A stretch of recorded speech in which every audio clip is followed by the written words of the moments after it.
오프닝 내레이션, MC 목소리 톤, 차분하지만 강한 몰입감. 사람은 누구나 한 번쯤은 거짓말을 합니다. 하지만 그 거짓말이 사랑에서 시작되었을 때 그 끝은 얼마나 잔인할 수 있을까요? 오늘의 이야기는 자신을 숨기고 사랑을 선택한 한 여자의 이야기입니다. 그녀는 조용한 카페에서 운명처럼 다가온 남자에게 마음을 열었습니다. 하지만 그녀가 숨기고 있던 가난한 진실이 드러난 순간, 사랑은 한순간에 칼이 되어 돌아왔죠. 그리고 그녀의 과거를 비웃던 남자 앞에 나타난 것은 가족의 이름을 건 복수였습니다. 여러분, 준비되셨나요? 지금부터 한 편의 드라마보다 더 드라마 같은 이야기, 그 진실의 서막이 시작됩니다. 1부. 작은 골목 카페. 모든 것이 시작된 곳 황혼에는 추억을 자극하고 마음을 부드럽게 하는 무언가가 있습니다. 두 개의 오래된 거리 사이에 자리 잡은 조용한 동네에 소박한 작은 카페, 작은 골목이 있었습니다. 커피 내리는 김으로 살짝 뿌옇게 흐려진 창문은 마치 황혼역 길 잃은 영혼들을 위한 등불처럼 황금빛으로 따스하게 빛났습니다. 바로 그곳에 그녀가 있었습니다. 24세의 김선정, 부드러운 이목구비와 고요한 슬픔의 아우라를 지닌 그녀는 마치 아무도 다 읽지 못한 시처럼 아름다움을 자아냈습니다. 그녀는 말이 많지 않았습니다. 빛바랜 청바지 위에 입은 소박한 앞치마, 차림의 유니폼에는 종종 커피 찌꺼기가 묻어 있었습니다. 하지만 그녀의 손은 흔들림 없었고 미소는 정중했으며 눈빛은 언제나 멀리 있는 무언가를 찾는 듯 했습니다. 잃어버린 무언가를, 아니면 어쩌면 한 번도 가져보지 못한 무언가를. 그런데 그가 나타나기 시작했습니다.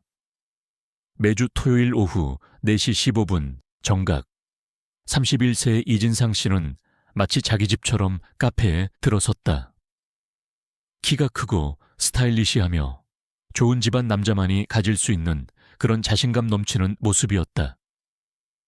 머리는 항상 뒤로 넘겼고 정장에는 주름 하나 없었으며 미소는 짜증날 정도로 연습한 듯 했다. 처음에 선정은 그가 그저 관심만 노리는 따분한 직장인일 뿐이라고 생각했다. 그의 대사는 진부하고 거의 웃음이 나올 정도였다. 매주 똑같은 커피를 주문하면 당신의 미소는 공짜로 주시겠어요. 그녀는 웃지 않았다. 고개도 들지 않았다. 하지만 그는 계속해서 찾아왔다. 매주 비가 오나 눈이 오나 매번 새로운 촌스러운 작업 멘트와 사랑스럽기도 하고 안쓰럽기도 한 고집을 부리며 그녀는 굴복하지 않았다. 그러던 어느 날 이중 근무로 목이 아팠던 그녀는 아무 말 없이 계산대 옆에 따뜻한 허니레몬 차를 두고 갔다. 그때 그녀가 처음으로 그에게 미소를 지었다. 그리고 그게 전부였다. 그들은 이야기를 나누기 시작했다. 처음에는 날씨에 대해, 그 다음에는 음악에 대해, 그리고 마침내는 삶에 대해. 그녀는 자신의 삶에 대해서는 별로 말하지 않았다. 그에게 이야기하게 내버려 두었고 그는 잘 해냈다. 진상은 대기업에서의 일, 프랑스 재즈에 대한 취향, 그리고 그가 갈망하는 여행에 대해 이야기했다. 그는 부끄러움 없이, 하지만 아기도 없이 추파를 던졌다. 오만함 아래에는 어딘가 기묘하게 진심이 담겨 있었다. 어딘가 외로움이. 그녀는 토요일을 기다리기 시작했다. 어리석다고 그저 예의를 차린 거라고 스스로에게 말했지만 마음은 배신했다. 근무 시간 전에 2번이나 거울을 확인했다. 머리를 좀 더 길게 빗었다. 그가 딱 한 번 늦었을 때 그녀는 너무 긴장해서 음료 한 접시를 쏟을 뻔했다. 그래도 그녀는 거리를 두었다. 전기세가 늦게 나오고 저녁 식사가 밥과 김치로만 채워지는 집에서 자란 그녀 같은 소녀는 매끈한 정장과 외국 와인이 즐비한 세상에 설 자리가 없었다. 하지만 진상은 멈추지 않았다. 어느 날 저녁 카페 문이 닫히고 그녀가 테이블을 닫고 있을 때 그는 싸구려 우산과 그보다 더 싸구려 핑계를 대며 비 오는 날 밖에 나타났다. 네가 웃는 모습을 보지 못하고 하루가 끝나는 건 원치 않았어. 그녀는 웃어야 했다. 거절했어야 했다. 하지만 그녀는 밖으로 나가 우산이 두 사람을 모두 감싸도록 한 채 물었다. 진상, 나한테 뭘 바라는 거야? 그는 망설였다. 그러더니 그녀의 눈을 똑바로 바라보며 말했다. 아무것도 아니야. 기회만 있을 뿐.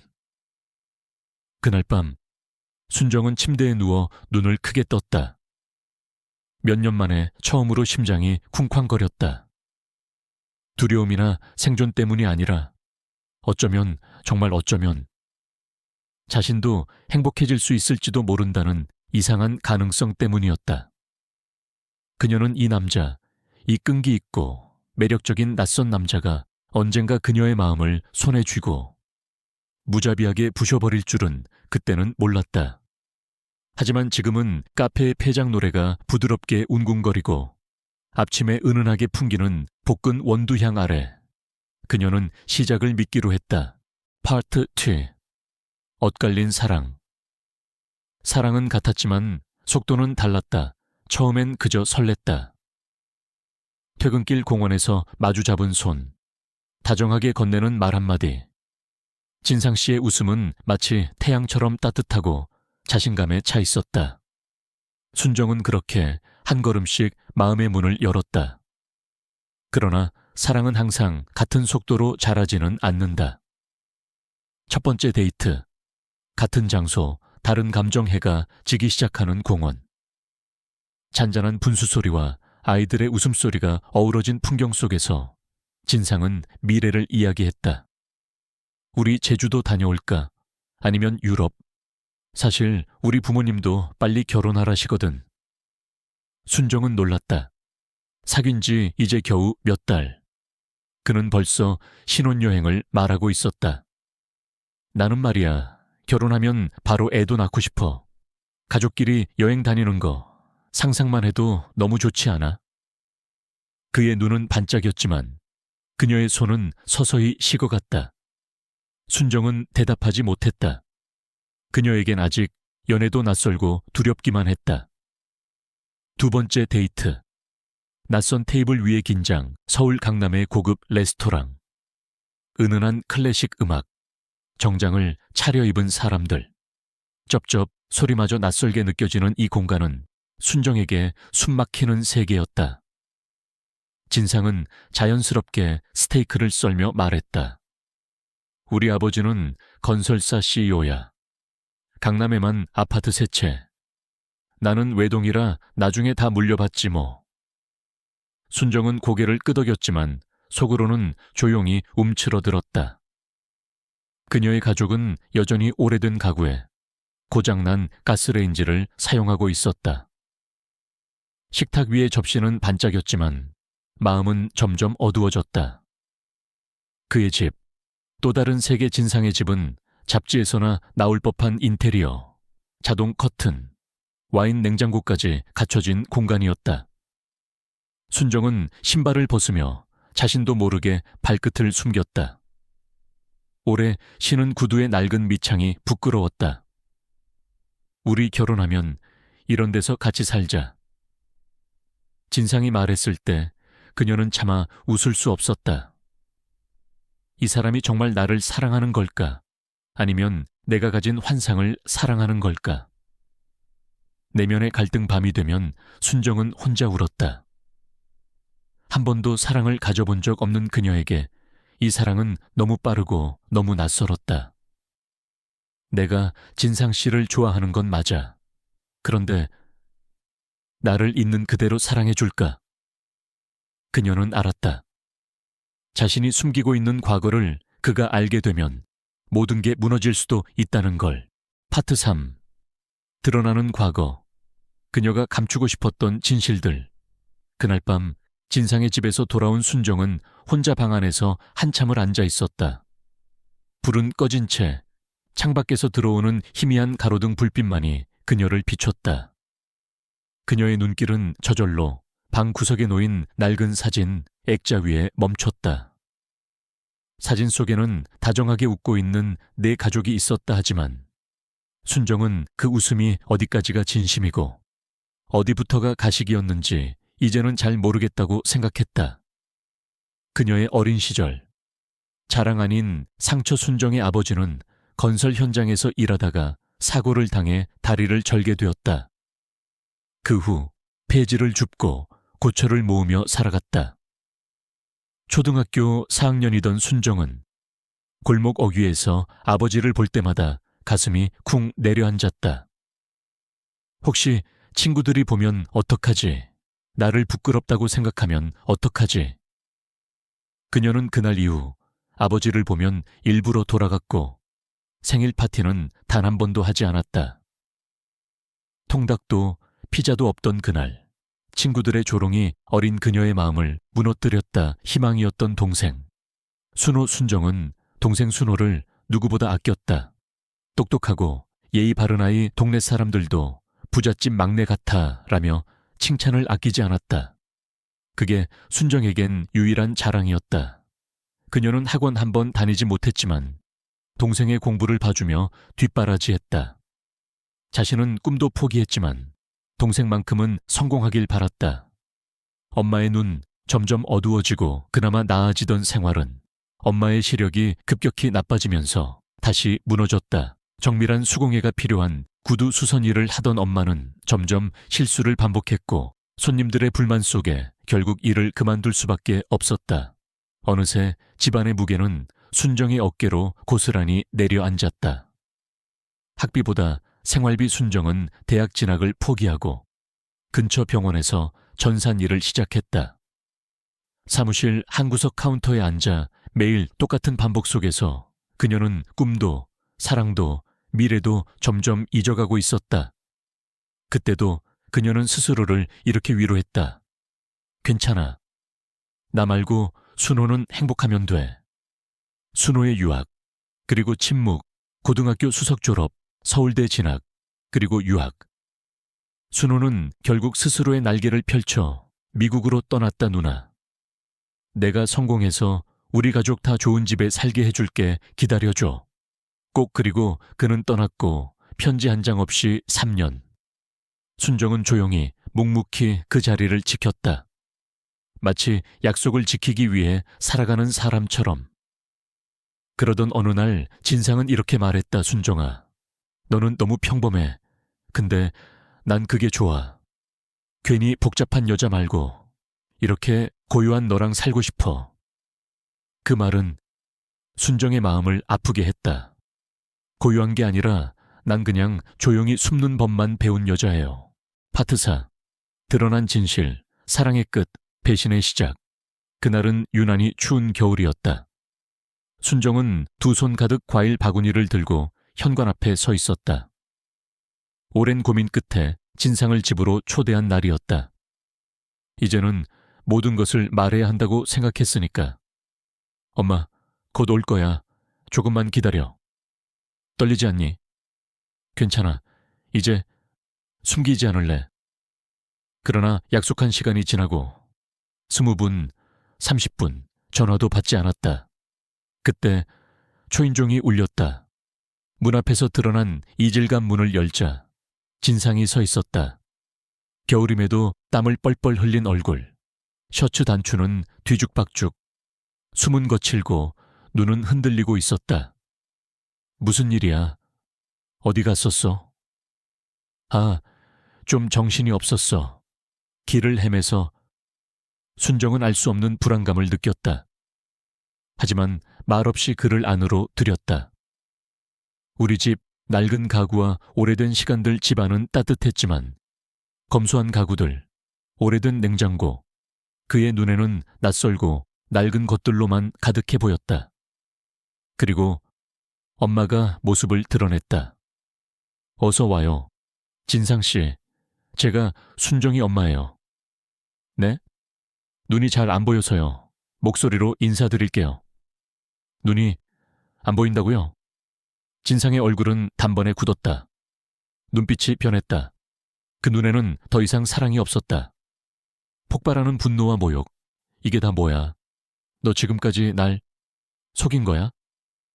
진상 씨, 엄마가 눈이 안 보인다는 말도 한 적 없고 아버지 일도 이 집 상태도 이건 사기야. 그게 무슨 말이야? 나 속인 적 없어. 말하려고 했어. 다 말하려고.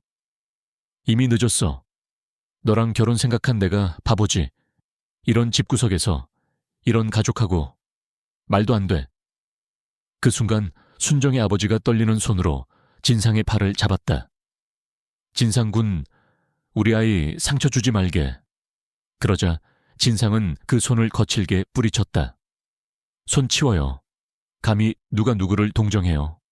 이 정도면 사회적 사기라고요. 진실의 칼날.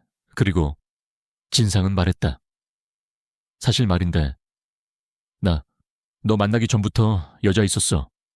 뭐 그냥 장난처럼 시작했지만 너처럼 순수한 여자는 처음이라 데리고 살아볼까 싶었지.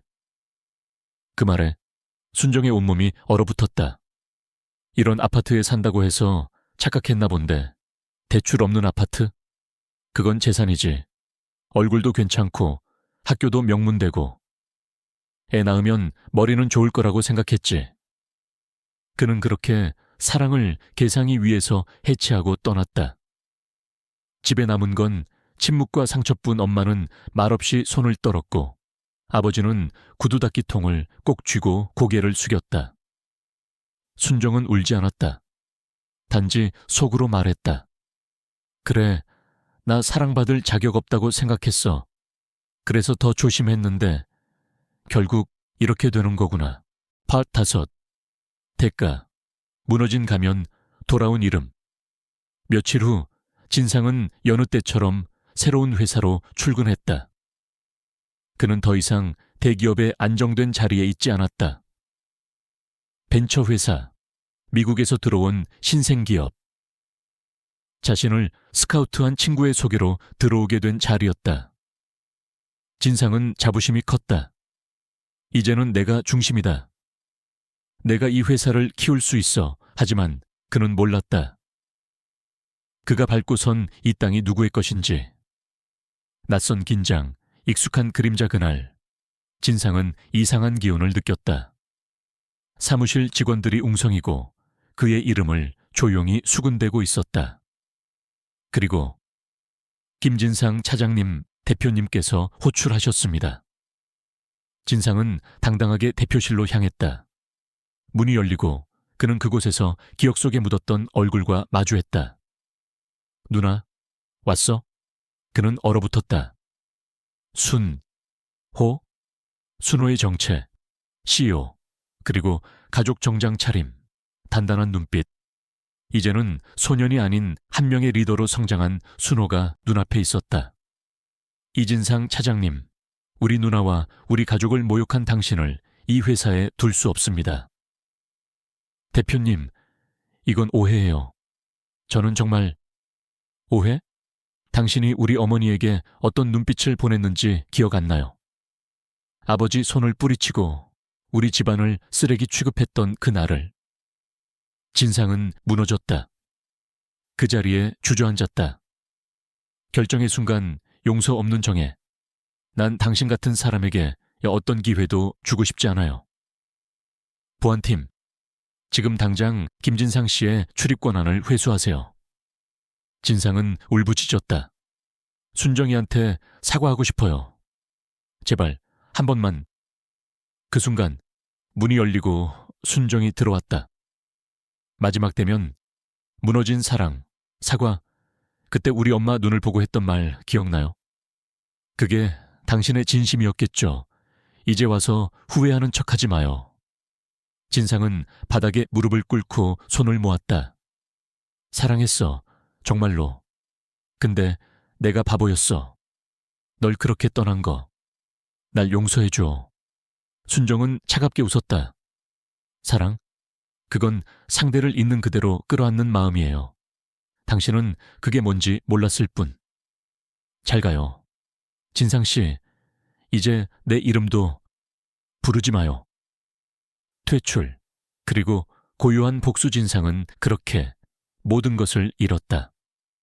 사랑도, 일도, 자존심도. 그리고 그날 순정은 오랜만에 창밖 하늘을 올려다보며 혼잣말처럼 말했다. 드디어 나도 나 자신을 지킬 수 있었어. 파트 6. 새로운 길, 해방과 시작의 비행기표 공항. 해가 지기 직전 붉게 물든 하늘 아래 순정은 비행기 티켓을 손에 쥐고 서 있었다. 출국 게이트 앞 사람들은 분주히 움직였지만 그녀의 눈은 고요했다. 이제 다시 나를 믿어봐도 되겠지. 한 통의 편지 비행기를 타기 전 순정은 조용히 가방 안쪽에서 편지 한 통을 꺼냈다. 보낸 사람, 순호, 누나, 이제야 말해. 나, 누나가 버틴 시간 하나하나 알고 있었어. 그래서 꼭 누나에게 세상은 아직 너를 기다리고 있다는 걸 보여주고 싶었어. 이 유학은 그 첫걸음이야. 그녀는 눈물을 삼키며 미소 지었다. 동생의 손끝에서 건네받은 기회는 그 어떤 사과보다 진실했고 그 어떤 위로보다 따뜻했다. 이별의 인사. 그러나 슬픔 없는 출발 비행기에 오르기 직전 순정은 핸드폰을 켰다. 그곳엔 수십 통의 부재중 전화, 그리고 진상의 메시지가 도배되어 있었다. 한 번만 얼굴 보고 말해줄 수 없을까? 미안하다는 말도 못했는데. 하지만 순정은 아무 말 없이 핸드폰을 껐다. 더 이상 미련도 연민도 없었다. 떠나는 날 자유가 되다 비행기가 활주로를 달릴 때 창밖으로 마지막으로 한국의 도시가 보였다. 그녀는 혼잣말처럼 중얼거렸다.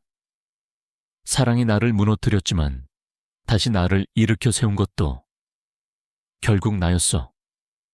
그리고 하늘 위로 떠오른 비행기. 어두웠던 과거는 아래로, 빛나는 가능성은 앞으로 날아가고 있었다.